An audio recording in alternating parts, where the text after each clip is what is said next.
The rain poured down in relentless sheets, blurring the sharp edges of the dense forest that lined the forgotten road.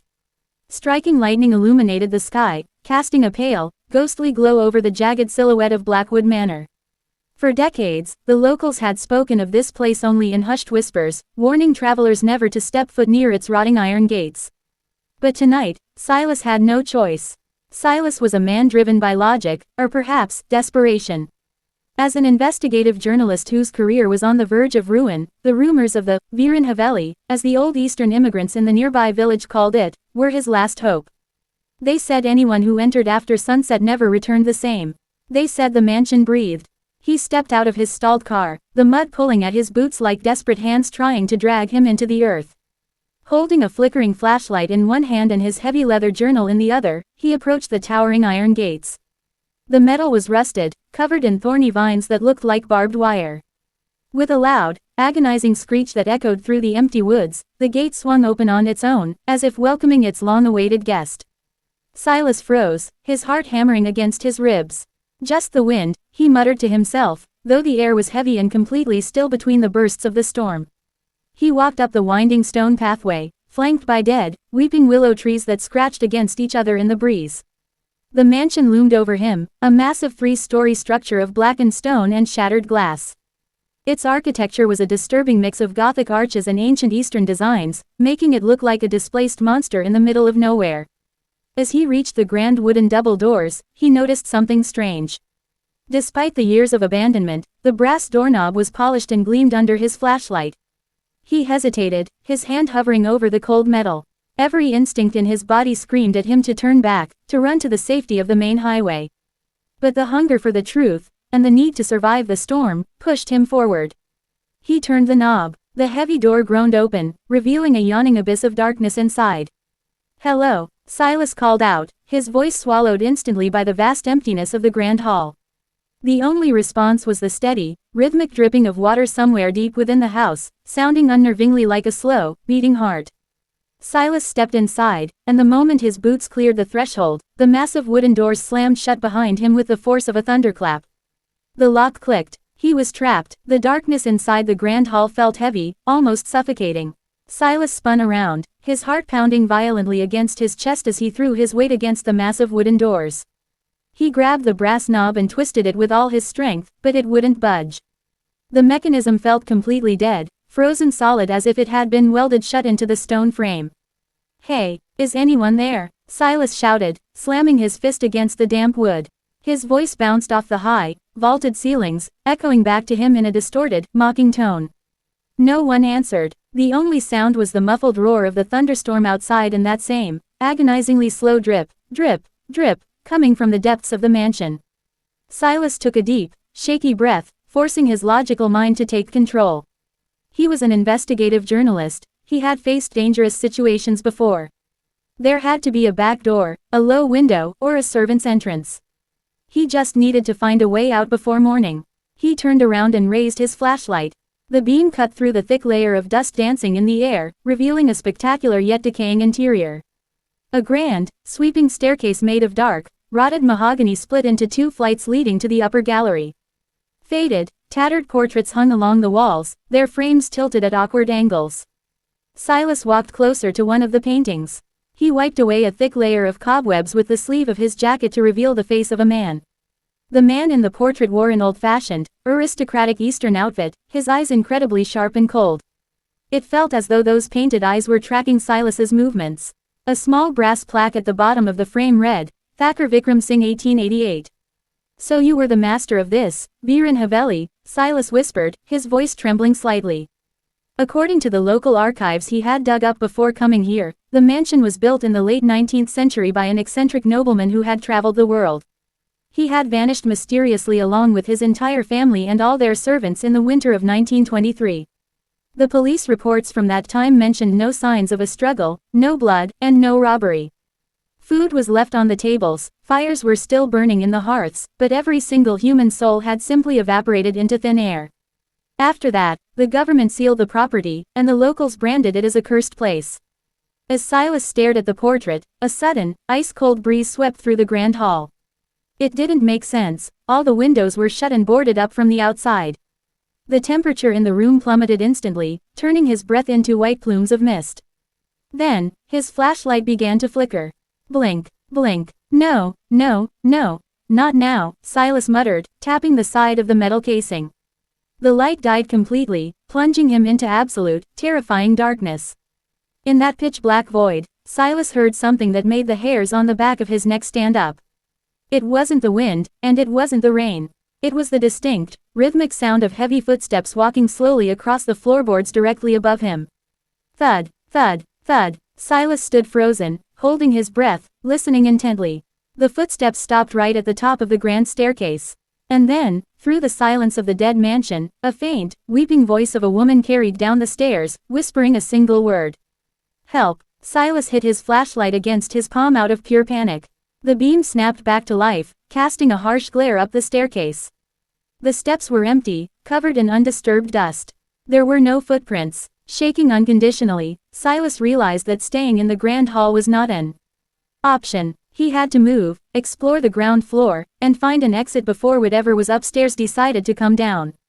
Holding his flashlight tight, he walked past the staircase and entered a long, narrow corridor to his right, heading deeper into the shadows of the past. The narrow corridor felt like the throat of a great, his eyes darting between the empty room and the terrifying reflection in the glass. Crunching against broken glass, the silhouette of the woman remained still. Her pale finger was fixed toward the heavy velvet curtain in the corner. Rotting wood, Silas could hear the blood rushing in his ears that felt entirely out of place in the mansion abandoned for a century.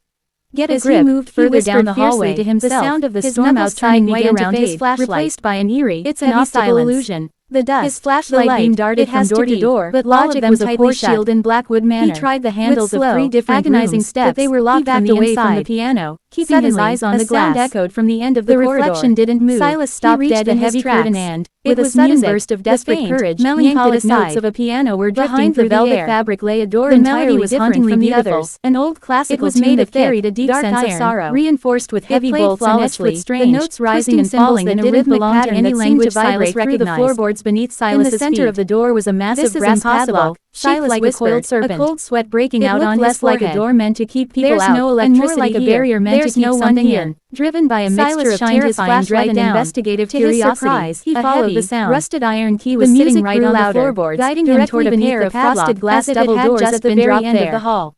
He swallowed hard. The glass was cracked. He looked back at the window. Warm amber glow was flickering from inside the room, left with no other option had just been lit. Knowing the main exit was permanently sealed, his hands trembling violently. He pushed the doors open. Cold. The music stopped instantly. The amber glow vanished, into the serpent padlock, the room back into the gray darkness of his flashlight that felt like a gunshot in the silent room. Inside. The lock snapped open. It was a massive conservatory and music room. Heavy iron door. Grand floor-to-ceiling windows lined the far wall, swung open showing the violent storm revealing outside. A steep stone staircase in the center down into a pitch-black basement. Black grand piano. A wave of foul, unlike everything else in the mansion, carrying the smell of copper and ancient decay. There was not a single speck of dust on at the top of the stairs, and the keys gleamed as if they had suddenly struck a single, loud, Silas approached the instrument slowly. Bang! He shone his light on the keys, out of pure reflex, expecting to see invisible hands pressing them down. Behind him, but the iron door slammed shut with incredible force. It was warm to the touch. The padlock sliding back into place echoed through the darkness. Wooden writing desk. He was trapped in the underbelly of an old leather-bound diary. Silas quickly spun around and November 14th, 1923. But there was no handle on this side. The family vanished. He was forced to turn around and look up the diary. The stone scanning spiraled deep into the handwritten script. With nowhere else to go, the walls are talking again. His descent into the dark. Believes it is just the wind settling into the old world of the living. But I know better. The air in the basement was thick beneath the floorboards and heavy with the scent of damp from the metallic copper. Today, the servants refused to enter the ballroom. Stone staircase. They say they saw the daughter who died 10 years ago sitting at the piano against the wet rock. God save us. The walls on either side were made of rough, unfinished stone. A chill ran down Silas's mold that seemed to glisten under his flashlight and glanced at the massive glass windows. With every step down, the muffled sound of the thunderstorm above faded completely. He saw the entire room behind him. By an oppressive, absolute silence. He wasn't alone. Standing right next to the piano was the silhouette of a young woman in a tattered, vintage white dress. Finally, her head was tilted at an unnatural angle, and her long, subterranean dark hair fell over her face. Silas shined his flashlight around the room. She was staring directly at him. Was surprisingly large, spun around supported by heavy brick arches. His flashlight. Rows of old wooden crates to the piano was completely empty, and rusted iron cages lined the walls. At the glass window, the reflection of the woman's attention was the center of the room. Time, she was raising a pale, circular stone altar, pointing directly toward a ring of black candles that had long hidden behind velvet curtain in the corner of the room. Etched into the stone floor around the altar were the same twisting symbols he had seen on the iron door above. What kind of place is this? Silas whispered, his voice trembling. This wasn't a normal basement, it looked like a site for dark, forgotten rituals. He walked closer to the altar, his flashlight beam shaking. Resting on top of the stone slab was an old, leather-bound ledger. Silas reached out, his fingers brushing against the dusty cover before opening it. The pages were yellowed and brittle, covered in the same elegant handwriting of Thakur Vikram Singh, but the script here was erratic, rushed, and filled with madness. December 3, 1923. The deal cannot be broken. The entity demands its payment. A soul for a soul to keep the fortune of the Singh bloodline alive. My daughter was only the beginning. The house wants more. It fasts no longer. I can hear the voices in the dark, calling my name, demanding the rest of us. There is no escape from Blackwood. Silas felt a cold knot tighten in his stomach. The family hadn't vanished, they had been sacrificed to whatever entity ruled this cursed mansion. Suddenly, the absolute silence of the basement was shattered. From the dark corners of the chamber, beyond the reach of his flashlight, came a sound that made Silas's blood run cold. It was a chorus of faint, overlapping whispers. Dozens of voices, men, women, and children, all whispering at the same time in a chaotic, rhythmic chant. Silas, Silas, Silas. They knew his name. He spun around, frantically waving his flashlight. The beam cut through the darkness, but he saw nothing but shadows. Yet, the shadows seemed to be moving, detaching themselves from the stone walls and creeping slowly along the floor toward him. The whispering grew louder, transforming from soft murmurs into a deafening, angry roar that echoed off the stone arches. You belong to the house now. Join us. Join us. Panic seized him. Silas backed away from the altar, his eyes wide with terror as the dark, smoky shadows closed in from all sides. He turned to run back toward the stone staircase, but a massive, freezing force slammed into his chest, throwing him backward onto the hard stone floor. His flashlight flew from his hand, rolling across the ground and pointing toward a dark corner of the room, leaving Silas pinned to the floor in the dim, flickering light. As he struggled to breathe, the temperature in the room dropped below freezing. Out of the darkness, a figure began to form above him. It wasn't the young woman from the piano. This was something monstrous, a towering silhouette of pure darkness, with burning, hollow eyes that stared down into his very. The monstrous silhouette loomed over Silas, its hollow, burning eyes freezing the blood in his veins. The air became so cold that it hurt to breathe, and an invisible weight pressed down on his chest, pinning him to the stone floor. The chorus of whispers in the dark rose to a deafening, celebratory roar. They had found their next sacrifice. Silas's hand scraped against the cold stone floor, his fingers desperately searching for anything to use as a weapon. His knuckles brushed against the heavy metal flashlight that had rolled away. Summoning every ounce of strength left in his body, he grabbed the flashlight and smashed it directly upward into the center of the dark entity. As the harsh, flickering beam of light pierced the core of the shadow, the creature let out an ear-piercing, unearthly shriek. The black smoke exploded outward, shattering the invisible pressure holding Silas down. Silas gasped for air, scrambling to his feet. He didn't look back. He ran blindly away from the altar, heading deeper into the unexplored corners of the vast basement. Behind him, the darkness was already gathering again, the angry whispers turning into a chaotic screech. He hit a dead end. His flashlight illuminated a solid wall of old, crumbling bricks. No, no, no! Silas cried out, slamming his palms against the bricks.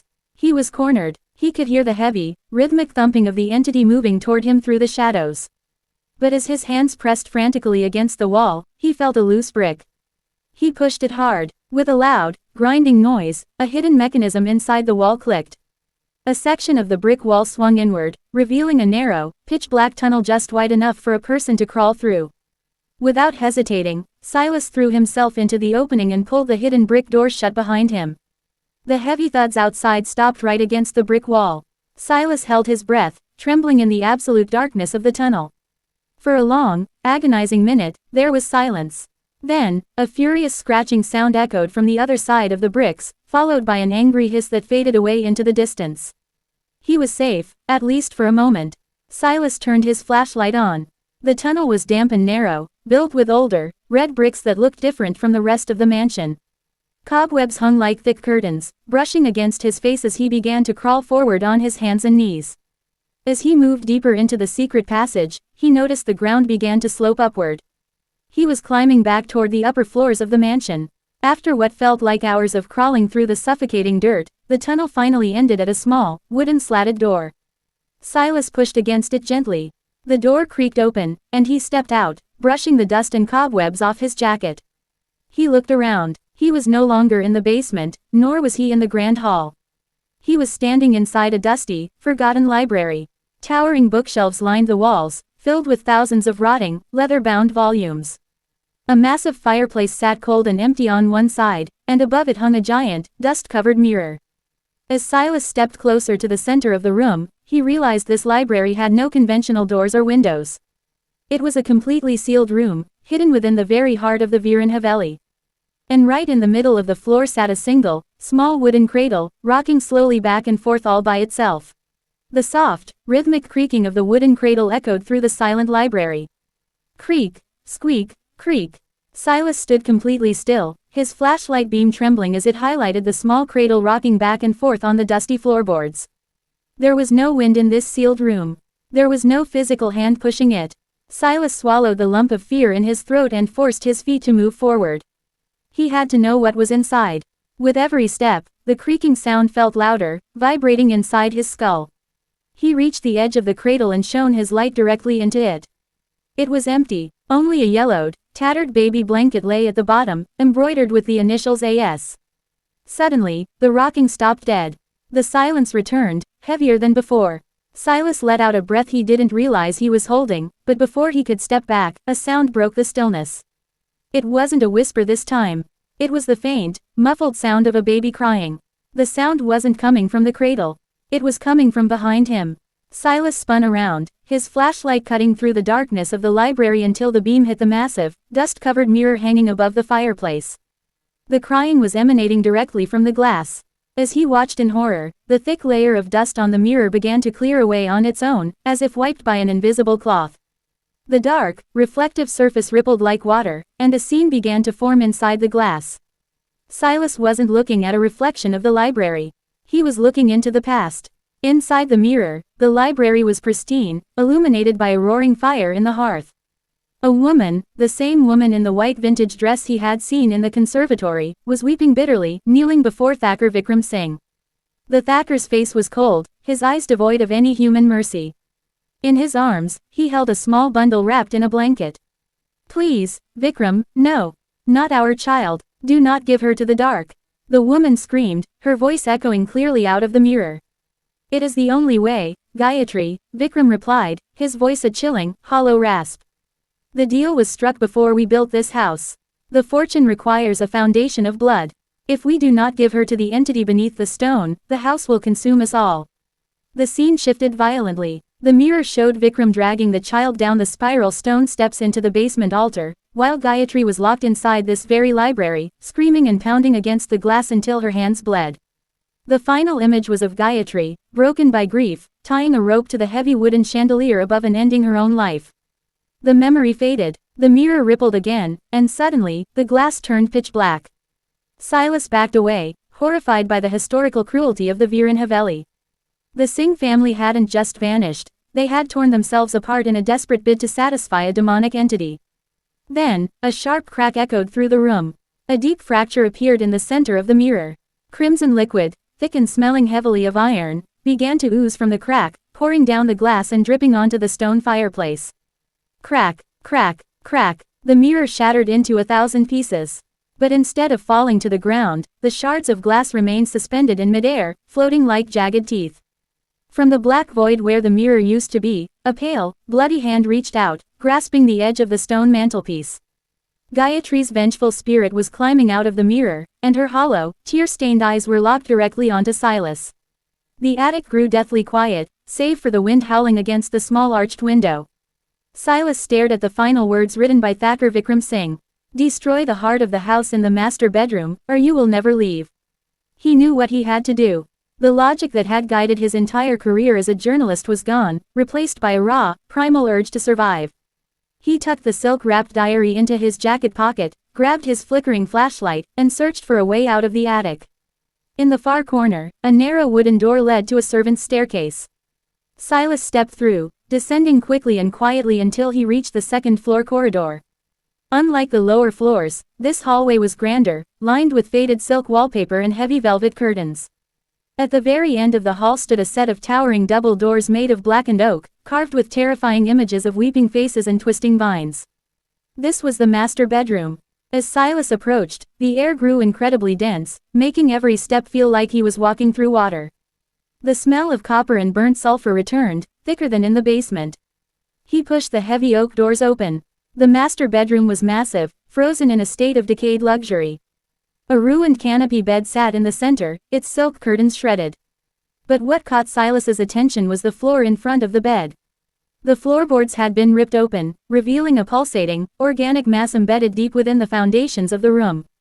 It looked like a giant, blackened heart, woven tightly from thorny vines and dark, smoky shadows. With every second, it expanded and contracted, making a sickening, wet thudding sound that echoed through the entire mansion. Thump, thump, thump. This was the source of the curse. This was the entity's anchor to the physical world. Suddenly, the shadows in the room began to writhe. From the pulsating heart, a thick pillar of black smoke erupted, taking the shape of the monstrous entity Silas had faced in the basement. Its hollow, burning eyes locked onto him with absolute fury. "You dare defy the Foundation?" A voice boomed, rattling the remaining glass in the windows. "Your soul was claimed the moment you crossed the threshold."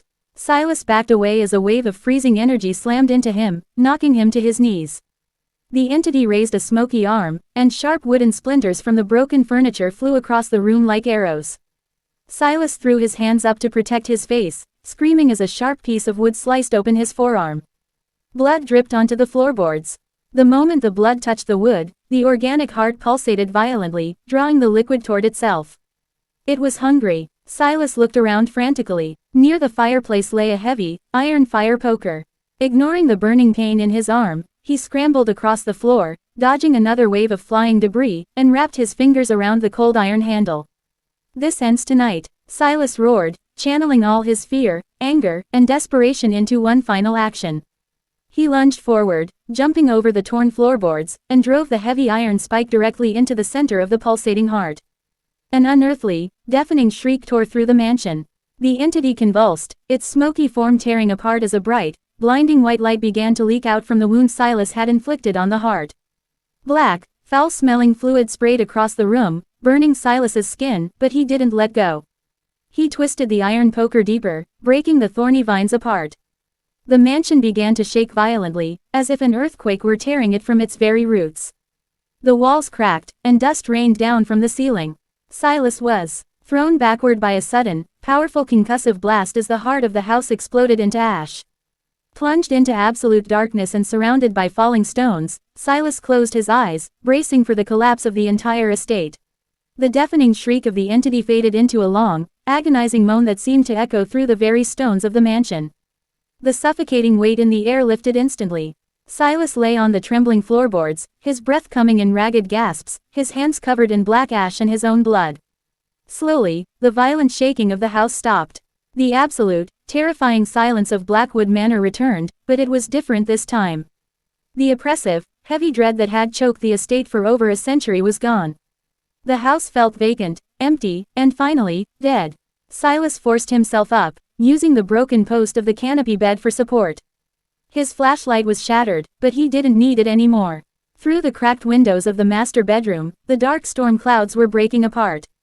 The violent rain had stopped, and the very first rays of a pale, golden dawn were piercing through the thick forest trees, casting warm light into the ruined room. Silas limped out of the bedroom and made his way back down the grand staircase. The tattered portraits along the walls no longer felt alive, their eyes were just faded paint on decaying canvas. As he reached the grand hall, he saw the massive wooden double doors. The brass knob, once locked by an unseen, malicious force, now hung loose. Silas placed his trembling hand on the wood and pushed. The doors swung open easily, letting in a rush of crisp, clean morning air. Silas stepped out onto the stone pathway, collapsing onto the damp grass as the warmth of the morning sun hit his face. He looked back at the Viren Haveli. In the bright daylight, it no longer looked like a crouching monster, it was just a tragic, crumbling ruin of stone and broken wood, slowly being consumed by nature. Epilogue. The final report. 6 months later, Silas sat in his well-lit city apartment, staring at the glowing screen of his laptop. On his desk lay the silk-wrapped diary of Thakur Vikram Singh, its pages now preserved under protective glass. His career was no longer in ruins. The investigative piece he published, titled, "The Blood Foundation, The True History of Blackwood Manor," had become a sensation.